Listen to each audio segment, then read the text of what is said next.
Terima kasih Anda kembali bersama kami di Kompas Petang. Saudara, dalam momen acara Bentang Harapan Jak Asa di Balai Kota Jakarta, mantan Gubernur Jakarta Anies Baswedan dan Basuki Cahayapurnama atau Ahok terlihat tampil bersama. Keduanya kompak mengatakan tengah menyiapkan kejutan tahun ini. Ada yang menarik di Balai Kota Jakarta jelang pergantian tahun kemarin. Sejumlah figur yang pernah menjabat sebagai pemimpin kota Jakarta berkumpul dalam acara Bentang Harapan Jak Asa di Balai Kota Jakarta. Selain PJ Gubernur Jakarta Teguh Setiabudi dan Gubernur terpilih Pramono Anung, acara ini juga dihadiri para mantan Gubernur Jakarta mulai dari Sutioso, Fauzi Bowo, Basuki Cahayapurnama alias Ahok, Jarod Saiful Hidayat, dan Anies Baswedan. Anies dan Ahok yang jarang bertemu dalam satu panggung kemarin terlihat akrab dan sempat berbincang. Saat ditanya soal isi perbincangan, baik Ahok dan Anies kompak menjawab akan ada kejutan di tahun 2025. Pernyataan keduanya juga diamini mantan Gubernur Jakarta lainnya, Jarod Saiful Hidayat. Ahok ditanyain bisikinnya apa? Saya bilang bisikannya bisik.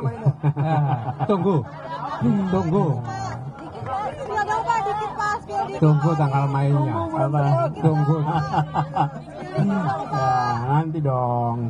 Kalau udah kan udah dibilang tunggu, lo tunggu harus tunggu dong kita. Ada kejutan di tahun depan, Pak Anies. Ya, Pasti ada kejutan. 6 jam lagi, 7 jam lagi.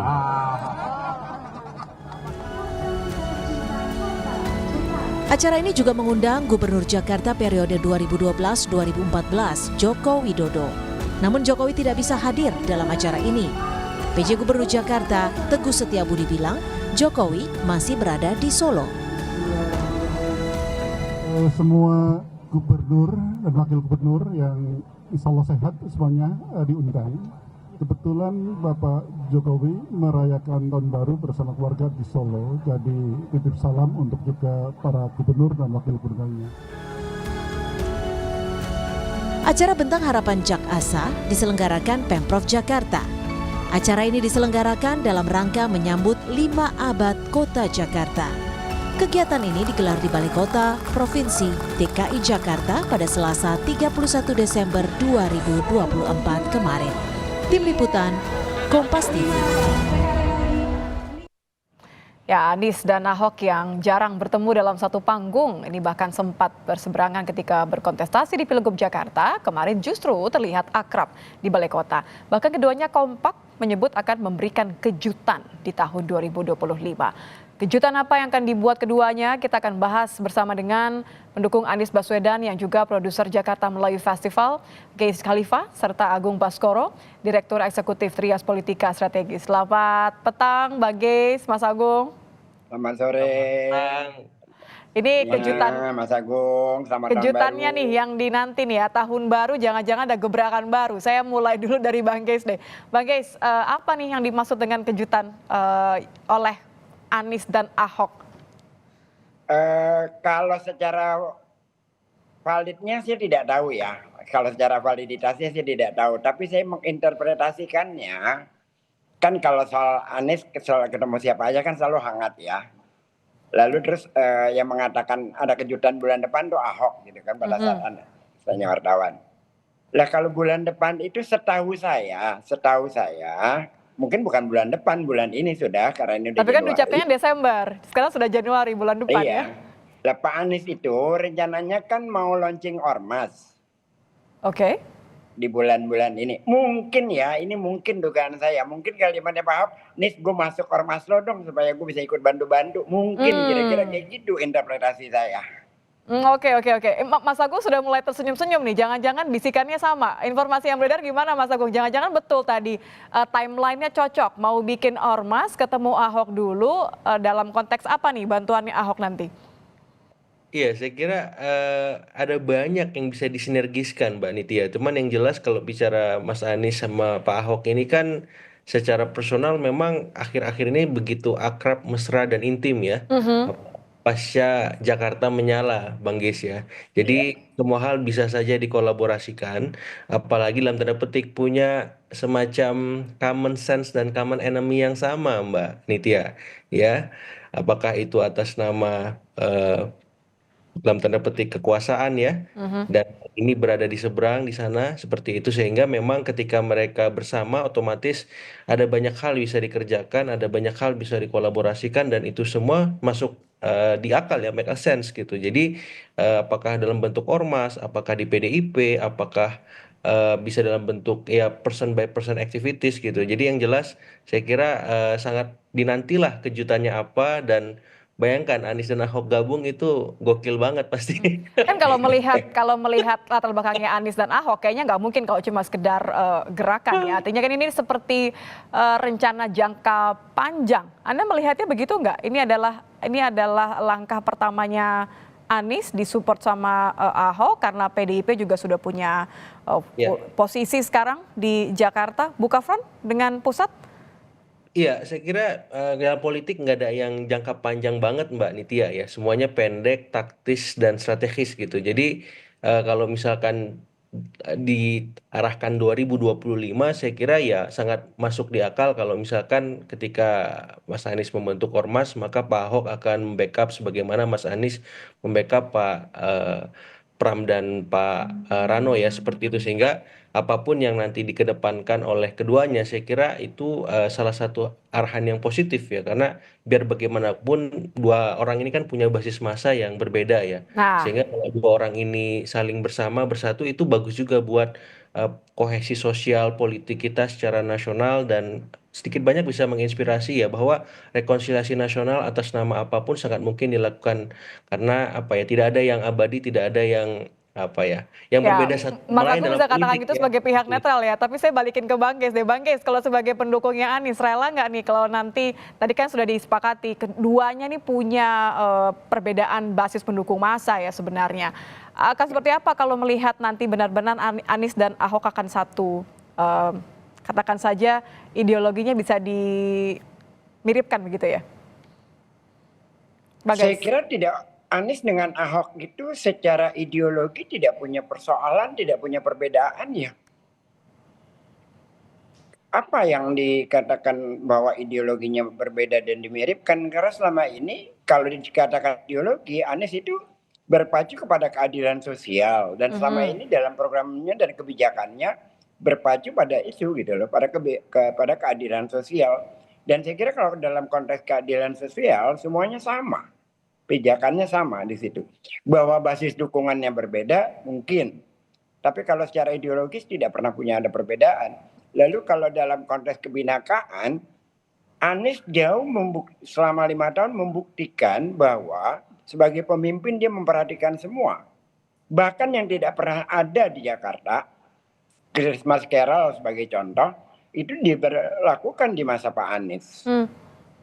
Lalu telur Paskah di lapangan Banteng, lalu apa? Jadi kalau Bang Pohon Ges, Natal maaf saya potong Bang tertinggi Ges. di masa Jadi Pak kalau Anies. Anda melihat dengan dua latar belakang seperti ini yang sama-sama memang punya posisi yang sangat penting sebagai Gubernur Jakarta, kira-kira nanti pintu yang cocok akan masuk nih, pintu kejutannya, apakah jangan-jangan di pemerintahannya Mas Pram nanti?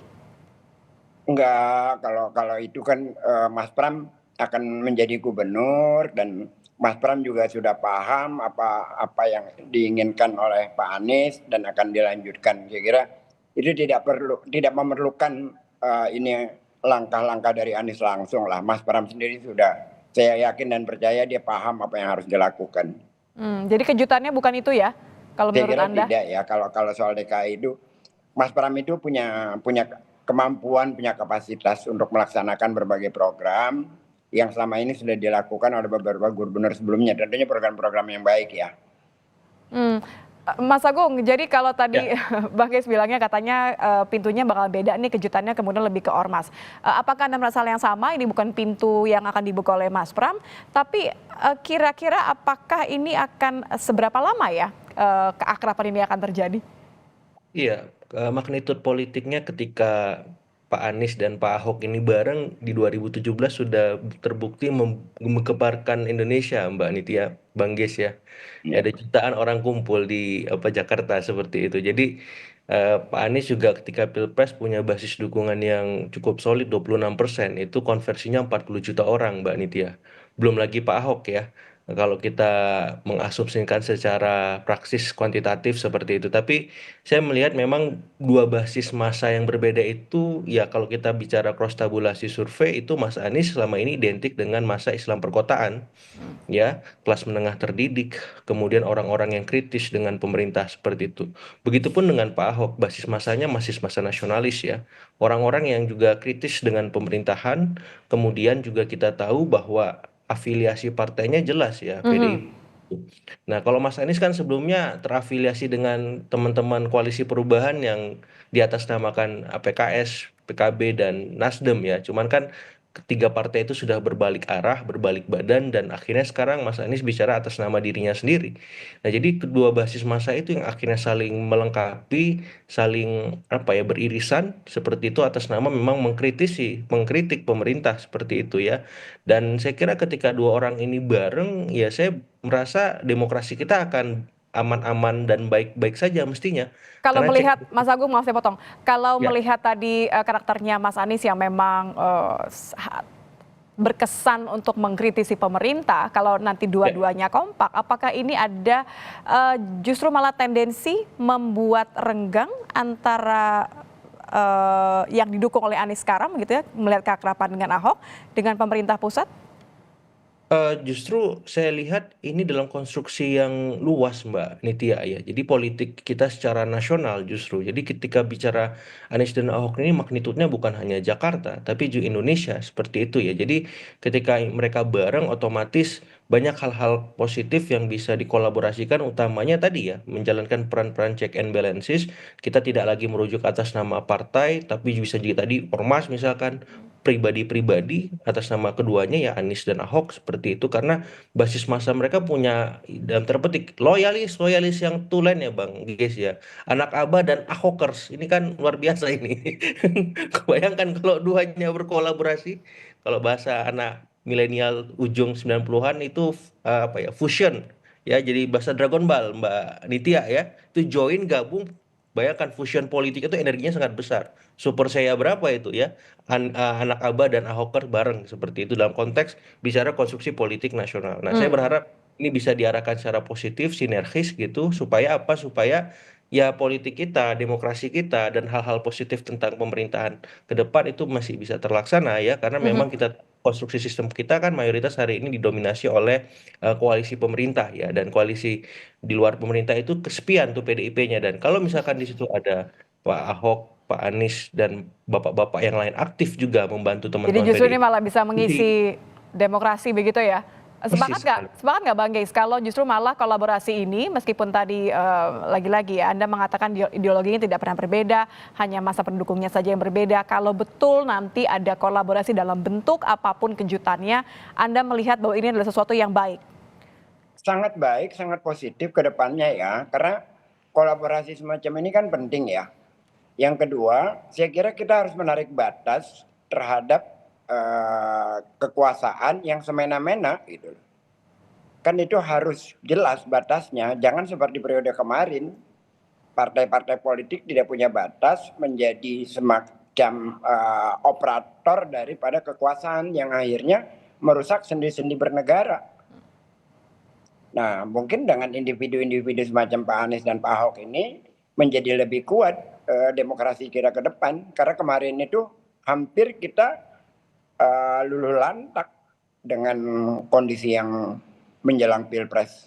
Jadi Anda meyakini bahwa ini adalah momen bagi keduanya yang pernah berada di posisi yang berseberangan, justru ini adalah momen keduanya yang baik untuk menyatukan pandangan begitu karena ada the bigger enemy? Iya, karena kita kan harus membangun ulang ini demokrasi kita sekarang ini. Setelah terjadinya pembegalan pada saat menjelang pilgub, terjadinya proses pembengkokan konstitusi, kita harus membangun ulang. Tidak bisa tidak.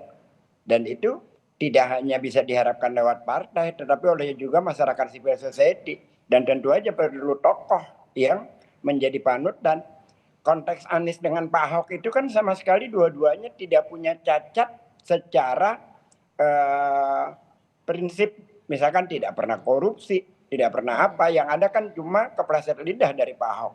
Dalam Oke. konteks yang lain kan kebijakan-kebijakannya semuanya kita rasakan baik untuk Jakarta. Saya merasakan harapan yang besar sekali nih kalau keduanya memang betul-betul berkolaborasi. Saya kembali terakhir ke Mas Agung berarti. Kan harapannya sudah tinggi sekali. Anda melihat bahwa ini betul adalah niat, rencana untuk kolaborasi yang akan segera dieksekusi atau lagi-lagi cuma gimmick?